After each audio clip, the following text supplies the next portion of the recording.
Hey there, folks. Remember I told you in the introduction that we would be talking to a father and son team? Well, here's the team. Welcome. Let me just say, the team is comprised of Dean Briggs, father, Evan Briggs, son, who lives in New York. I do, and I'm loving it. I just moved here in February. But you, so you're in New York. Now, Dean, I know you from Kansas City. Yes. When I was at IHOP with the whole gang of crazies. Right. With more people tell me, like, I saw that interview with Francis Chan and Mike Bickle, and so many people saw that. Yeah. So we had a wonderful week with you guys. This is just over a year ago. It was just a delight. And that's how we got to know each other. Yes. You're the author of all kinds of books and things. The Jesus Fast with Lou Engle. Holy cow.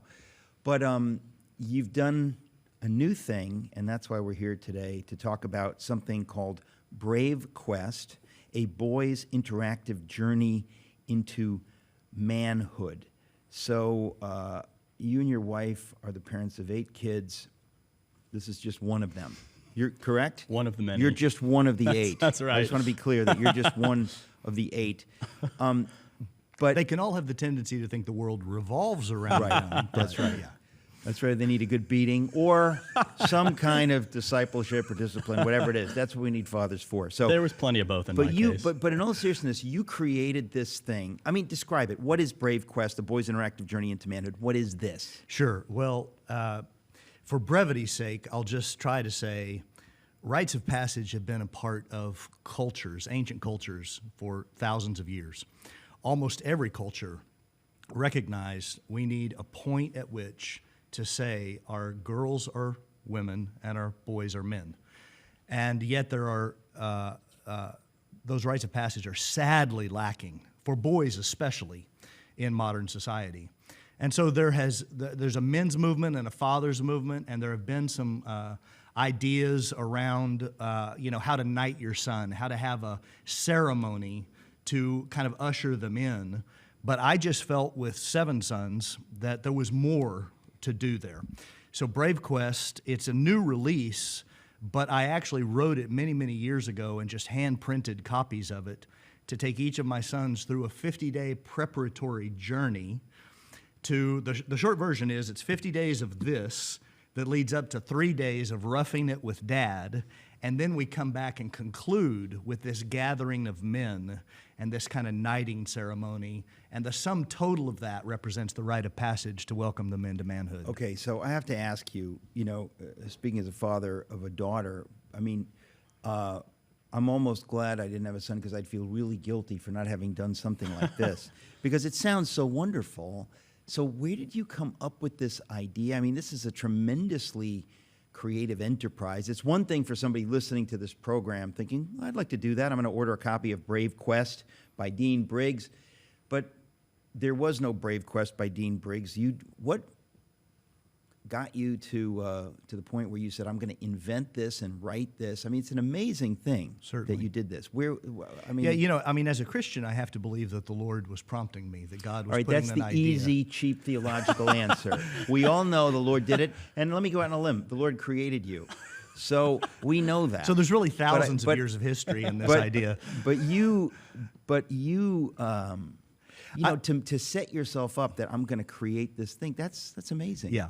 Well, thank you. I think having 4 boys of my own, and then I was widowed before I had turned 36. I had 4 boys under the age of 11. Evan is my second-born biological son, and I remarried a young widow who had 4 children of her own, and she had 3 boys and 1 girl.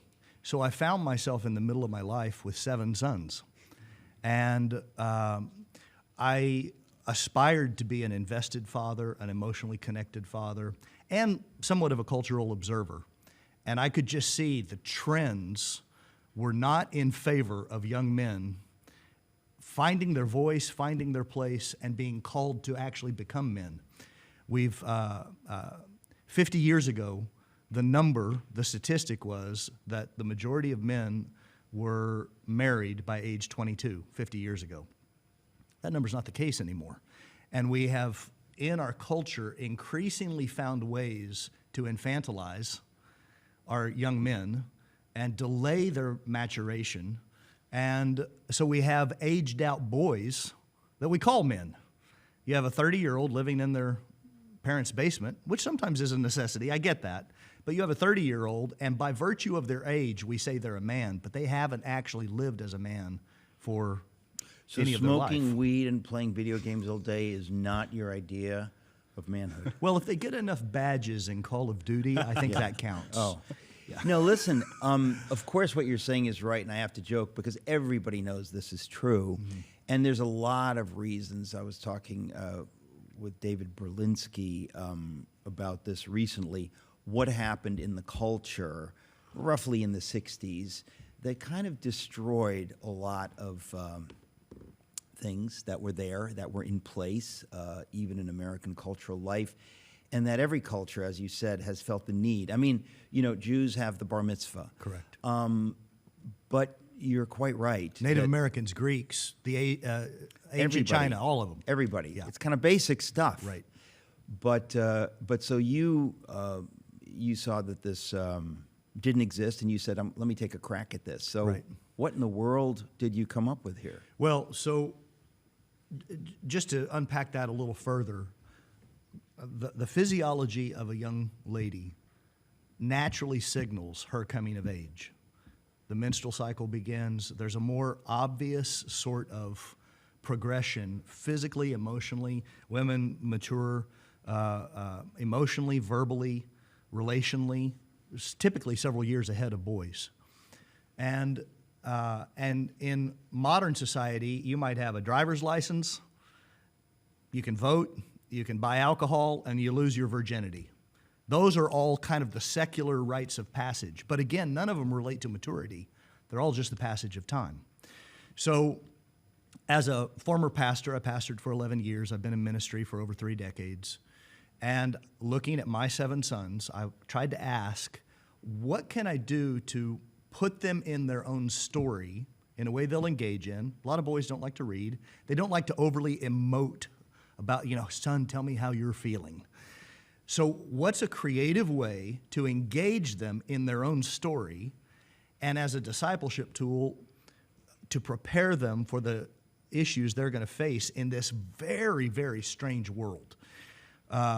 Increasingly strange. Once upon a time, a boy grew up with his father on the farm, and he did man things. Yeah. And you couldn't help but become a man because you had the responsibility. My father-in-law was up at 5 a.m. every day driving the tractor from 8 years old on because that's what farm life was like. Those things are gone. So what is a meaningful substitute? And I took the idea of the Lord of the Rings, Paul Bunyan's Pilgrim's Progress. John Bunyan's. Ha! I got you. John Bunyan. Paul Bunyan was the... he was the tall tale hero right. with the blue ox named Babe, who hit 60 home runs in, I believe it was 1927. Yeah, all that to combine. Yeah. John Bunyan, thank you. Pilgrim's Progress. But that idea of the metaphorical journey in a fantasy setting, which young boys do like to read, and put it with this kind of interactive journal where they go through the stages, challenges, characters, and scenarios that they're going to face in their teen years. Okay, so Evan, how old are you now? 26. And how old were you 6 years ago? It's a quiz. I'm pretty sure the answer is 20, but what do you say? No, but when did you go through this? How old were you when you went through this? It's the 50 days leading up to you turning 13. So it was right on the brink. So on the brink of turning 13. Mm-hmm. That's the ideal I recommend. Fathers could do it anywhere from 12 to 16 for impact, but I really recommend from 12 to 13, invest in this. I love it. So have all your boys been through this now? Mm-hmm. Yep. The one exception, when I remarried, my oldest stepson was already pushing 15 to 16. Right. And we were in that kind of delicate dance of getting to know one another. Well, sure. And I didn't want to push something as intimate as this Right. while we were building relationship. Right. I'd like But to honestly, do this now, and I'm way past 13. Well, okay, so Evan, gosh, you went through this a long time ago, and obviously you're here half your life ago. Because you approve of this crazy stuff because somehow you got something out of it. Well, yeah, and I love my crazy dad, so it's like it's a win-win situation. No, the journey for me was fantastic because I, as a person, am typically not pretty open. I'm a lot more reserved, so I don't like talking about a lot of stuff openly, which I'm sure is also a problem for a lot of 12-year-old boys. Yes. So, and it's like he said, he relates it back to a fantasy realm and a fantasy world. So some of the questions in there are extraordinarily thought-provoking, and it's not questions like, how do you feel about this right now? It's like, who is your favorite superhero, and why would you relate to them, and So why would you Dean want to be that Briggs person? Tricks you. I love this. Okay, we'll be right back. We're talking to Dean Briggs and Evan Briggs. The book is BraveQuest, A Boy's Interactive Journey into Manhood. BraveQuest. We'll be right back. Folks, welcome back. I'm talking to my friend Dean Briggs, who has created, this is such a great idea, BraveQuest, A Boy's Interactive Journey into Manhood. We're sitting here talking to Dean and his guinea pig son, Evan, who went through this, gosh, you went through this 13 years ago. So tell us, I mean, by the way, if people want to find it, the website is mybravequest.com, mybravequest.com. But what does this look like? I mean, what happens? Let me give you an example, and then you can speak to what maybe impacted you. But we don't want to force you as a young man to express yourself. If you just want to chop wood or just, spit or whittle or there's chainsaws or whatever you want to do to express yourself, it doesn't have to be verbal. Just want to be very clear. Go ahead. In the book, they're going to encounter a variety of characters and challenges. So, for example, a young man needs to learn to distinguish between close friends and false friends. So they're going to meet them in the book. And the false I'm pretty friends, sure I skipped that one growing up.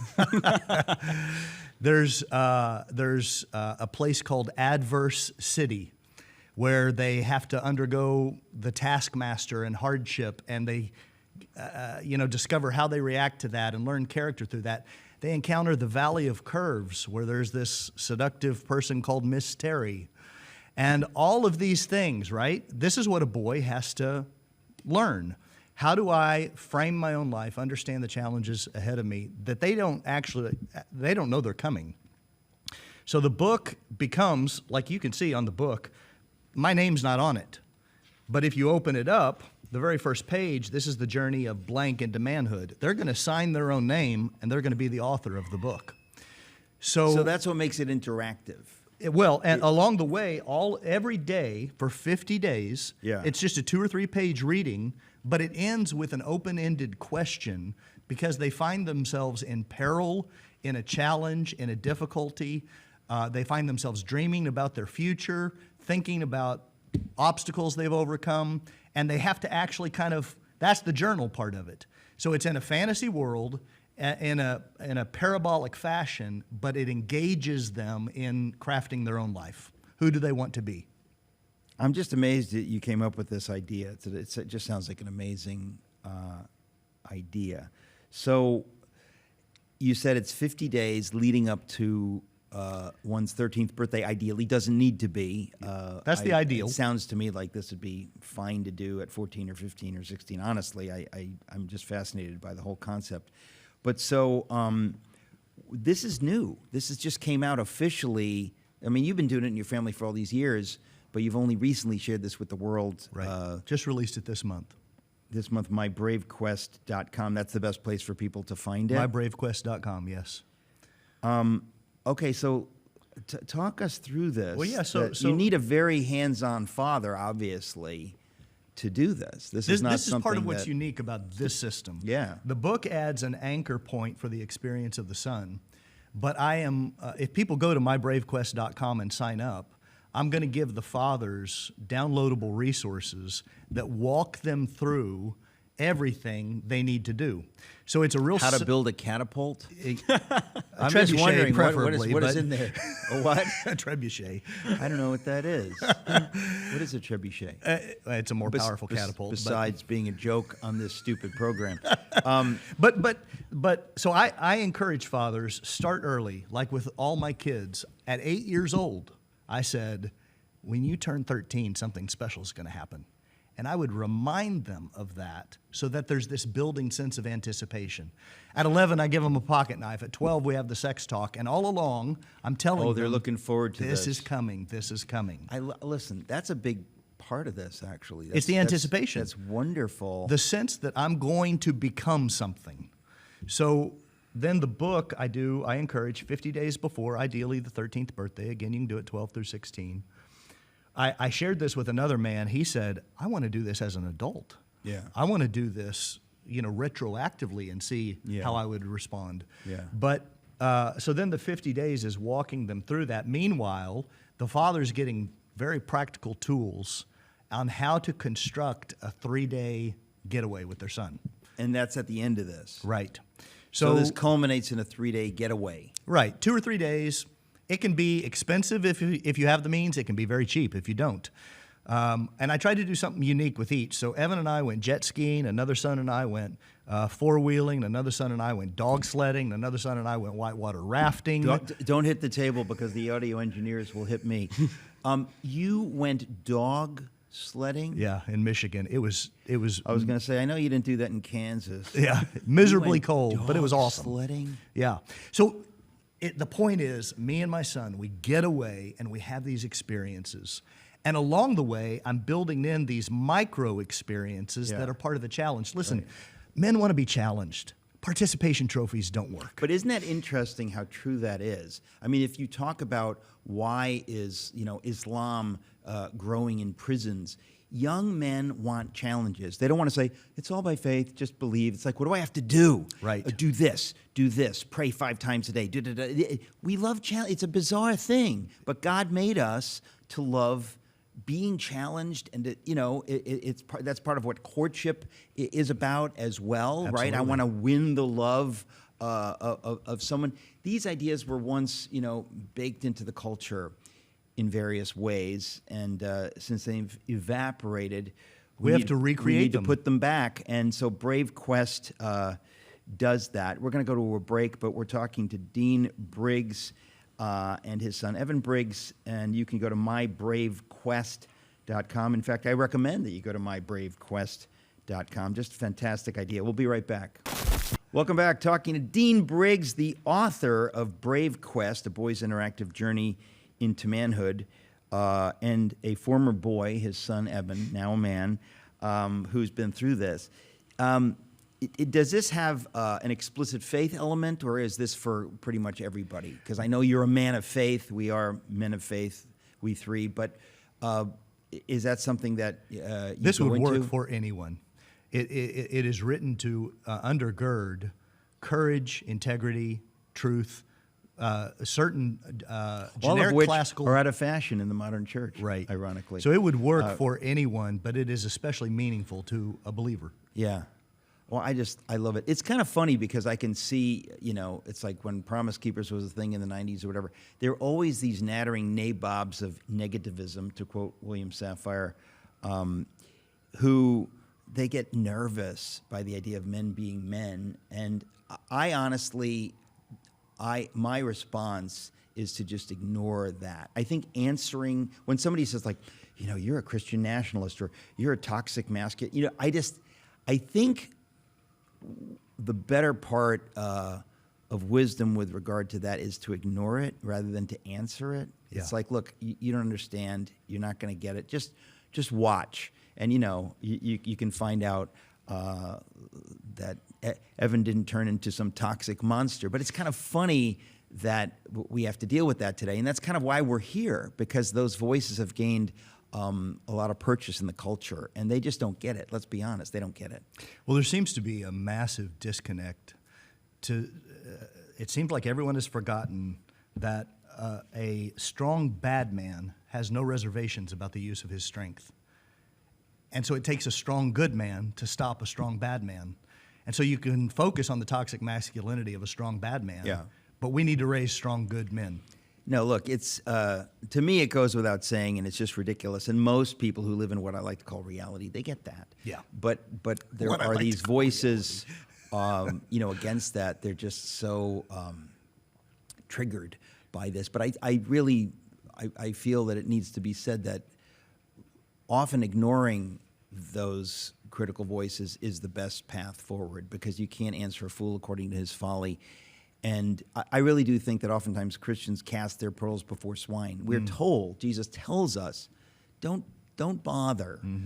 In many cases, just ignore it, pray for them, but don't engage on that level, because they really have these built-in misconceptions they're not prepared to let go of, and they have to see the fruit, which may change their minds. So can I give you an example of how I just try to work this in organically? Yeah. So we go from the book, the 50 days of preparation, and the total BraveQuest experience then is the book plus the time away with Dad, plus the regathering on their birthday, and we'll come home from those 3 days away with Dad, roughing it. Right. We'll come home, and I will have prepared in advance. There'll be 10 guys waiting in the living room. We're going to have steak and potatoes. 10 tough man hombres. food. Yeah, exactly. Yeah? Yeah, With a spittoon. all of that. There's a lot of gunplay. Man, that's scary. I'm scared. I didn't go through this, so I'm not prepared for that. No, but we come back, and all of them have a gift. I've asked them in advance, give a costly gift to welcome my son into manhood, and prepare something about why that gift is significant and symbolic for his journey. And the range of gifts was so meaningful. But along the way, not just the book, I prepare different challenges. We're talking about men need to be challenged. If they cross a line that's supposedly a rite of passage into manhood, but they haven't actually been challenged along the way, it doesn't feel like they've accomplished anything. So one of the first things we would do with all my kids on the first day out, on the 3-day getaway, they've done the book, they've done the homework, but I prepared a series of challenges. You might remember this one. One of them would be, we're getting gas at a gas station on the way out into the woods or whatever. And I would say, with people all around, I wouldn't make it so public that it would be humiliating. Right. But I would say, I want you to climb on top of the car, and I want you to shout out as loud as you can, I am not afraid. Right? Right. So obviously they are. But they have to overcome that fear. Right. And it's a real simple, I just call it the loud shout challenge. They have to stand up, and they have to be willing to face the judgment, confusion, or false perceptions of Right. those that think, what are they doing? Right. He's acting like a fool, whatever it is. Wow. And then when they get down, I say, I want you to think about why I had you do that. I have them think about it later in the day. I say, now I want you to go to a quiet place in the woods, and I want you to whisper so that no one can hear, I am not afraid. This is good stuff, Dean. Right. And then when This they come is back, great stuff. we debrief, and I say, why did I have you do that? Because you have to be willing to be strong in public Yeah. and be a man of conviction, no matter what they think, and a man of conviction in private, no matter what anyone sees. And so these little lessons just reinforce the journey for them. I thought it was going to be tough stuff like, I want you to go out there and find some roadkill and make a meal, and we're all going to eat it. And if anyone dies, you go back 3 steps.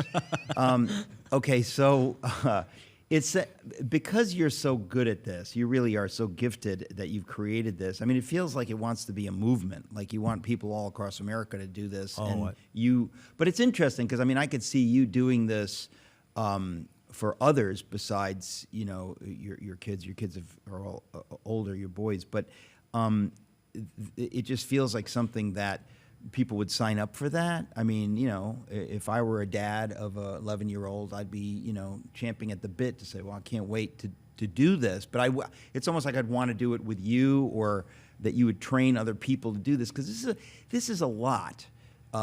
For a dad to do. It's a big deal, really, in a sense. It's almost like where you want to get a bunch of dads together to do this for their collective sons. You're right on track. I do hope it becomes a movement. We're at the very beginning. We'll see where it goes.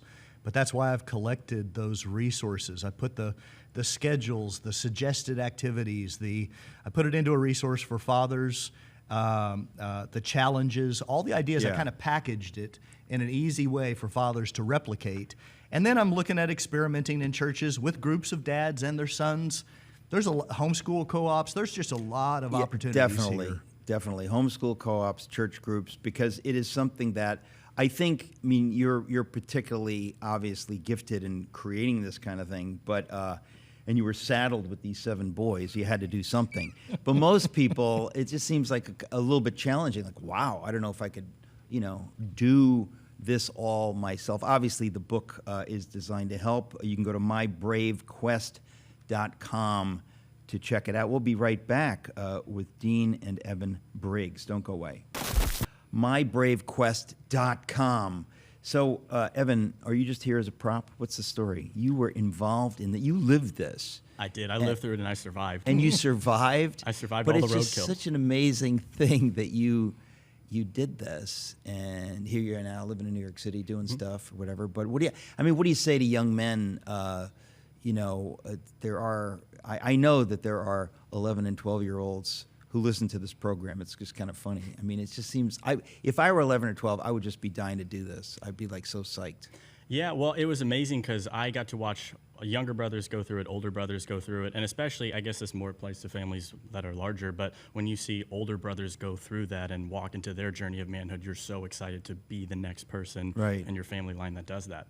So it was phenomenal for me to go through the journey, and like I kind of mentioned earlier, I was never a super open person. I was always more reserved, and I think that probably that applies to a lot of 11 and 12-year-old and 13-year-old boys out there. So to be able to go through and walk through my own journey of manhood and know that it was mine and I didn't have to necessarily, it just feels weird to express those emotions when you're that young. So I can go through this and I can face challenges and I can overcome them. One of the great things about the book is it's not just yes or no questions. It's, hey, you, in this chapter, you fail miserably. And so what are some things you fail at consistently in life and why? Why do you fail at those challenges? So it makes you not only walk through things you're good at, but it also makes you walk through things you're not good at. And it, getting to the other side, spending the 3 days with Dad and seeing all the effort that he puts into it for you and all your other brothers is phenomenal. There's there's a sense of overwhelming love from that. You're like, wow, this really means a lot to him that he would do this for me. It is really beautiful, I have to say. The idea, Dean, that you did this and have done this, it is beautiful. So wait, what did you guys do on the trip? Did you go cave diving? What did you do? No, we did water skiing. Yeah, we did jet skiing. Jet skiing? Yeah, it's awesome. What a crazy, I can't believe it. Yeah. 3 days in the cabin and water skiing every day. Yeah. And then coming back and talking and campfires and all that. You got to have campfires. He brought up something that really, as a dad, when I saw my sons that had gone through it, then be a part of the gathering of men for their younger brothers. Yes. And they're speaking as older brothers into their younger brothers' lives. It was just so powerful. Evan ended up with a star named after him. That was one of the gifts he was given. That's pretty cool. You know, spears from the Maasai tribe. What? Just different cool gifts that the men... Eric, here's what's fascinating. In the gathering of men at the end that culminates it, when they make this declaration of their intention to be committed as men of integrity and all that, and the men come around and pray and bless and give gifts, the men are the ones crying more than the boys, right? I would say to each of them, this is my beloved son in whom I'm well pleased. It was my moment to make that statement over their lives. But the men are looking at this and saying, I didn't get this with my dad. And so I think there's a lot of energy actually out there with fathers. Yeah. They want to do this. They don't know what to do. Right. This is where they get all of it. MyBraveQuest.com, they can download the whole package, and I just hand it to them and say, here's what I did with all my boys. You can do it too. I'm really in awe of the fact that you did this on every level, and I'm thrilled, really, that you have finally made it public, so to speak, so that others can do it, because this is, it's so important. Anybody listening to this program understands this is really important stuff you've done here, and I hope it will launch a movement, because it is I think it's God's answer to part of the troubles we find ourselves in, and this is part of the way out, a big part of the way out. So, well, I can tell you, there's a lot of girls that are waiting for a man to have been pushed into manhood. I was going to say that's the kind of man every father wants his daughter to find, right. And so it's beautiful. We're out of time, but I'm just thrilled. Dean and Evan Briggs, thank you for coming here and talking about this. And folks, please go to mybravequest.com. Check it out. The book is Brave Quest, The Boy's Interactive Journey into Manhood. Folks, this is your daily reminder to please go to mypillow.com or mystore.com, and to get huge savings, use the code ERIC. If you don't believe me, here are some celebrity friends Mama said to use the code ERIC. Use the code ERIC.